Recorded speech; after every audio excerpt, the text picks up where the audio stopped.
So these fine gentlemen with me today, they specialize in comedies for web and television, including retro franchises such as Living 8-Bit and their latest, which we just showed the trailer for, Super Plumber Bros. From my left, we have Joey Christopher. He plays Mario in Super Plumber Brothers. We have his Luigi, Matt Conant. And then we have Mike Lecision, producer, director, and showrunner for Super Plumber Brothers. Yes, that is me. So, let's see, we're going to start off with Mike, since you're at the end. You look very lonely today. You need some questions. Well, I'm staying hydrated with my Ecto Cooler. Ooh. I'll do you one better. I got one in a can. All right. Oh, man. Wow. Up in the ante. So, yes. So, you're sort of the showrunner, Mike. What is your background that led you to do the Living in 8-Bit and also the Super Plumber Brothers? So, for a couple people I see out here, we're filmmakers. We're filmmakers first and foremost. We always say that, even though we make a retro game-like show, we try to keep our stuff primarily, film-based, even though it's all nerd culture. So we've produced many different kinds of projects that all have some kind of tie to a nerd-like kind of thing. And as internet and YouTube video got big, we had this idea about doing sketch comedy on video games and retro games. And that's how Living in 8-Bits kind of came about, kind of from the rise of people like the Angry Video Game Nerd and Doug Walker, the Nostalgia Critic, and other YouTubers like him. So, Joey.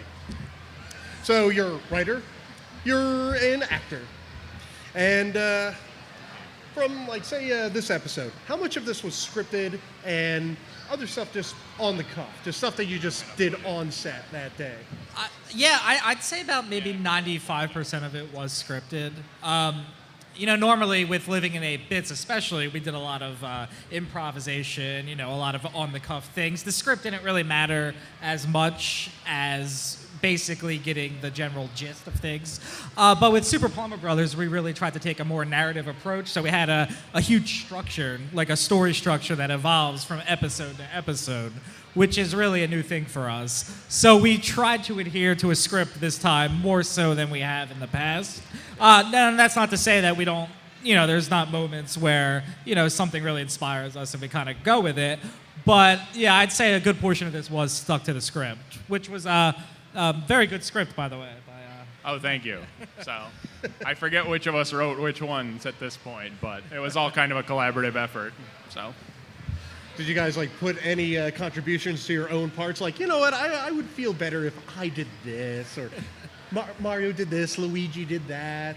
I mean, I think we based it a lot on just the characters' personalities, their personalities as Nintendo has represented them. Like Mario's the confident, outgoing one that sort of seems like he knows what he's doing all the time, and Luigi doesn't ever know what he's doing under any circumstances. I mean, neither of them really do in our version, I guess. But so did you actually get into character? So Mario's a little bit yes, it's all method acting. You let him win at bingo for a couple of weekends, and Luigi are just well, I'm going to go to a party and just sit in the back room waiting for right. Luigi's somebody not. asked me to dance. Yeah, Luigi's pretty much my normal personality, so it's not that different. Well, that's what I really enjoyed about this show. I think we really gave Luigi a character all of his own.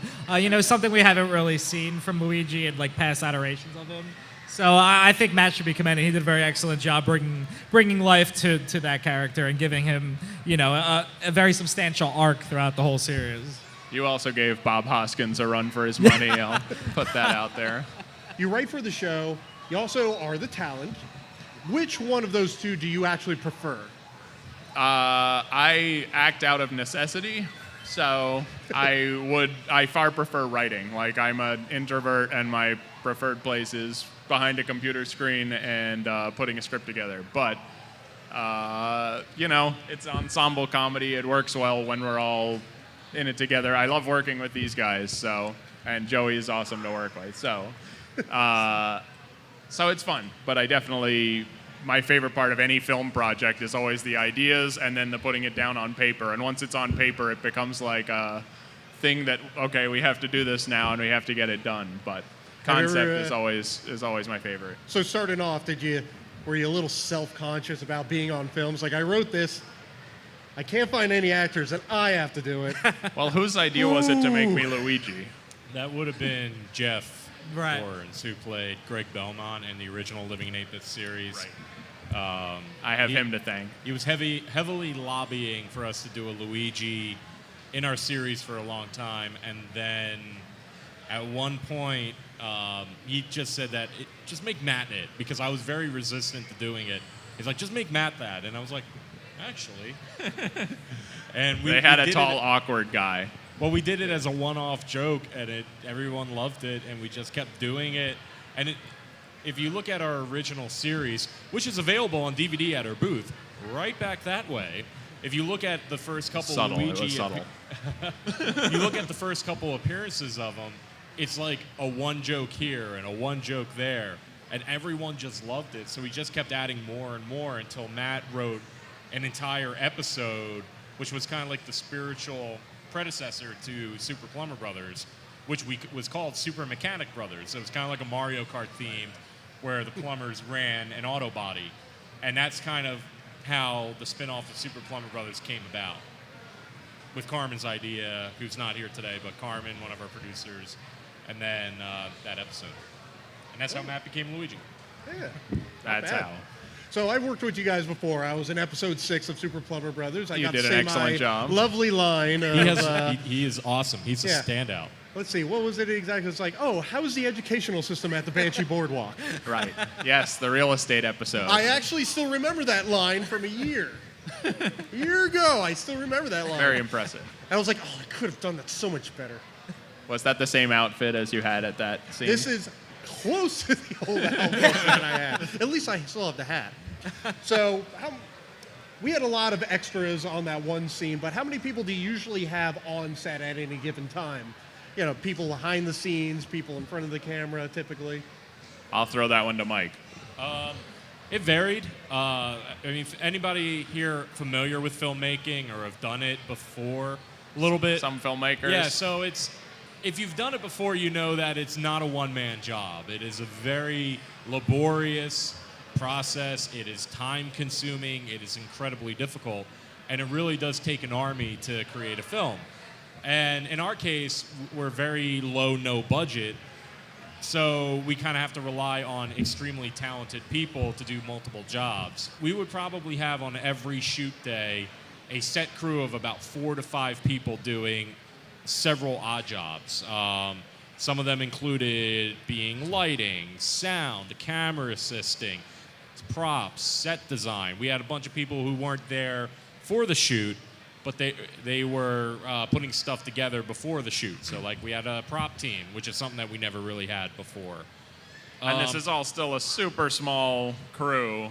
I guess it's a pretty decent sized crew for like a web series, but Yeah. it's a small crew for like film. So I generally. think the most people we probably had on set at one given time was probably this Painters episode, because it had the most amount of cast in it at one time that were there consistently for the whole day. So we could have anywhere between 6 to a dozen people at any given time doing several random odd jobs.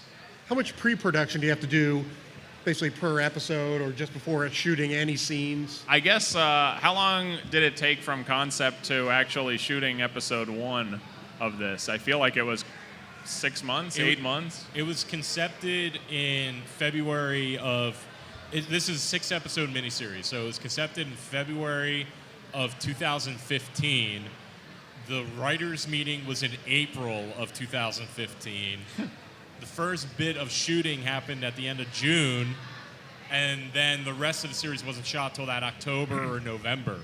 All right. And then it wasn't released until the following May. Right, yeah. So I remember we were shooting in June, but we wrote the last episode first in order to do that. And then we kind of worked backwards through the rest of the season to get everything else written and to the point where we were happy with. So Yeah. we probably spent a month on each script, even though the scripts are 3 pages long, like just knocking it back and forth.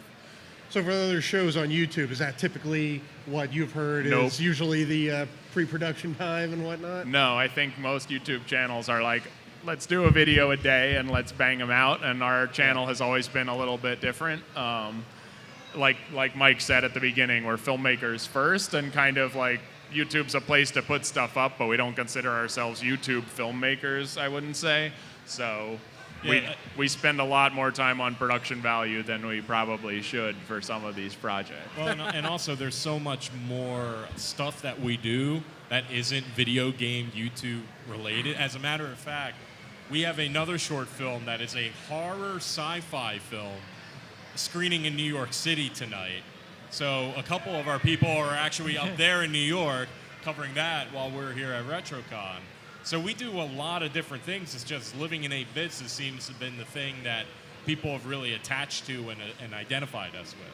Pretty much like what is your favorite part of making a show like this then? Because some of these other guys, as you said, they just kind of bang these things out in a day, maybe a couple hours. It's like, oh, yeah, I'm just going to take my nice HD camera around with me to the park and just do something ridiculous, where you guys are actually taking your time. There has to be a little bit of labor love in there to be able to say, okay, we're going in for the long haul on this. What are the things that like really bring you into wanting to just keep it going?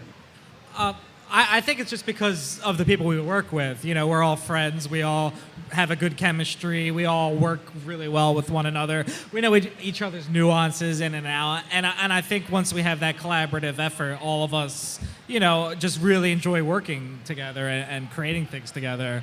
I think that's what really pushes us to keep doing it. Not to mention the fans. They're incredible. And the fans really, they're always asking, well, what's coming next? What's coming next? We're like, we're working on it. We're working on it. We just want to, we want to make sure we're happy with it before we release anything. I think, I don't know, Matt, you got anything? Yeah, I think the camaraderie is definitely a part of it. I wouldn't be, I don't know. I don't like working on film projects where I don't like everyone else around me. So many film projects that I've worked on with other people, it's like there's always a couple of bad seeds in there who make you not want to do it, but you guys are awesome. So working on these projects is kind of... And Mike, do you like holding the camera? Yes. Well, that does play a big part into it, because on a typical day, you're spending 8, 10, 12, 14 hours in a little room with these people. And if you don't like each other, it can go south very quickly. And we're very fortunate that we have such a good working relationship that we're able to do what we do. I think with pretty much all of our projects, all of us work on a sort of hire slow, fire fast policy. So like we'll try someone out somewhere, and then if we like them, we'll gradually build the role that they play. And if we don't like them, then we just don't work with them again and we move on. But that way we've cultivated this team over the last, 5 years, 6 years? And even longer than that before I even met you guys. So Right. The Mixed Nuts family lineage goes way back. I've known Joey since high school. So. Yeah. Oh. So all the stuff is really related to like video games and all this stuff. So you all grew up as gamers. Yeah, Nintendo was my first system. And the original NES. Nice. I think Mario Duck Hunt was like, I played the heck out of that. And then I've been a Nintendo fanboy since. I graduated with the Super Nintendo. Played a lot of that when I was a kid. Really excited when the 64 came out, and that didn't do so well. But I still do have fond memories of the old 64. That's good. GoldenEye.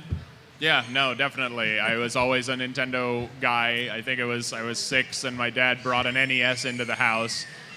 And I was like, how long is this going to take to set up? And I figured it would be like an intense process of like disconnecting wires in the back of the TV and things. And he was like, I don't know, 10 minutes. And I'm like, that's amazing. And the first time I like hit a button and controlled something on my TV, I was like, that can be done? That's incredible. So See, my wires used to get tangled. I don't know if anybody else has had this problem, but I would have like my Super Nintendo, my Sega Genesis, Sega CD attached to it, my PlayStation. They would all be like in the same area. Then my wires would get tangled. And anytime I needed to switch a system out, it would be really complicated. But SNES was always there for me when I had that issue. It's a Christmas lights problem. Right. I mean, it's definitely. it's the struggle that every video gamer has, which is like, well, I have to move this to over here. It's like Christmas all over again. That's why Right, I modern AV switchers are awesome. What was it? I bought one of those recently. Oh my gosh, it is a lifesaver. Yeah, when well- it comes to video game console hookup. I remember that. Anytime I wanted to switch a system, I had to unscrew the RF switch. Then I had to find my Sega, my SNES, re-screw it back in to the little coaxial. I was gonna say we're dating ourselves, but this Yeah. is RetroCon, so Yeah, that's okay. guess We can this- talk about the RF switches here. Don't worry, Problem. my first system was the ColecoVision. Always hidden underneath my father's bed, so it's just like, okay, I'm just gonna go and hook this thing up right here. That was the Nice. weirdest thing. It didn't have a coaxial cable. It had the two little prongs that Oh, you had wow. to stuff into the back of the TV. Somebody around here, Right, you know. somebody knows. Yeah, You know. It's like they're like forks, and you have to kind of like Exactly. attach them like Have you ever so gently. Have you ever eaten with those things? It's terrible.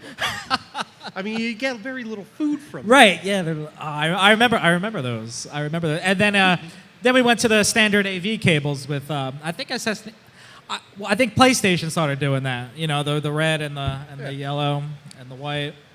Now So, it's just like find an HD TV port. You know. And it makes perfect sense that you guys are doing video game related stuff because after all the questions I've said, it's like now we're talking about video games. It's like, oh, I know about that. That's something I can talk about. Yeah. Exactly. I mean, it's something you can talk about, and it's like, well, now we can kind of do what our childhood fantasies wanted to do, which is like, well, what if Mario did this thing right over here? What if he did that? You get to bring out those old memories, and it's like, what would they be doing now in these days, in these modern times?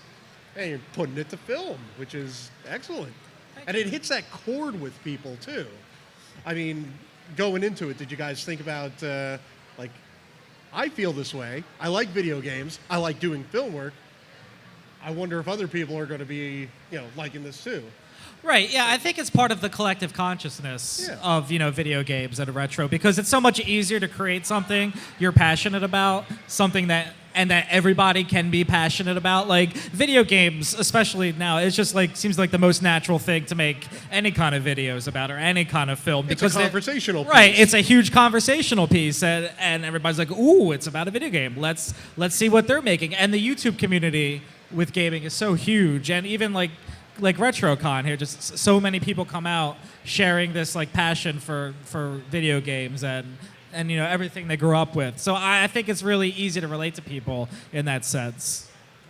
yeah. I mean, we make all sorts of projects, but when it came down to it, of like, what do we really want to do? We kept gravitating back to this, like, let's do something for fun. It's something that people are gonna like, and it's let's make sure it's funny. So that's always kind of at the core of it. But relating it to video games, there's so many things. Like what I loved about living in 8-bits when I first saw it, because I wasn't involved in the early episodes, was seeing ideas like, the guys, I always use this example, but it's one of the most quintessential video game ridiculous things you don't think about. They had an episode where the guy puts his car keys in his door and the door opens, but his keys disappear. And it's like now he has to go find keys again to get to actually put it in the ignition to start the car. And it's like that's what happens in video games. You use the key once and it's gone, and you don't really think about it as being weird until you put it in real life. And I thought you guys did a great job with that. But it was a logical, like, this is something fun to do for. That'll be entertaining. Yeah, that's something to where I people. could just see them constantly going back to Home Depot to get the duplicate keys made. Just like go at the door. It's like, honey, I'll be back in a little bit. I got to stop at Home Depot again so I can get back into the house. I mean, to be a video gamer, you really need to stretch your verisimilitude like as far as it can go.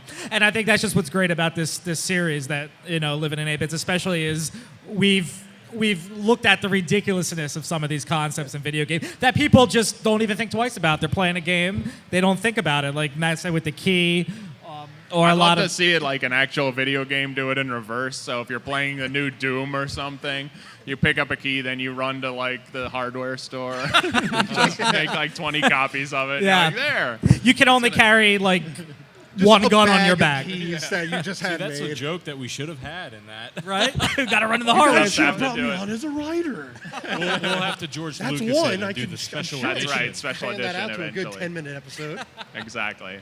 So besides video games, what are the other favorite television shows, favorite toys, video games, other things that kind of influence the whole nerd culture that you have? I think because our generation, specifically, we're all around the same age group, early 30s. Growing up in the mid to late 80s really kind of was influential because What that a was magical time that was. Yeah, Very good Well, time. it was such a cultural. I'm trying to think of the word. As Weird Al would say, he always calls himself a pop culture Cuisinart, and we kind of like the same thing. Like we just absorb and influenced by. And that mid to late 80s where you had Ghostbusters, Teenage Mutant Ninja Turtles, He-Man, Transformers, like all that stuff. But I think just time has kind of caught up with it. So now we're all nostalgic for it. We all want to see it. We all want to do what we did as a kid. I think that's why probably the most brilliant new TV series is Stranger Things. It's an entirely original idea that is incredibly influenced by that early to mid 80s culture of movies, whether it's Steven Spielberg, John Carpenter, Stephen King.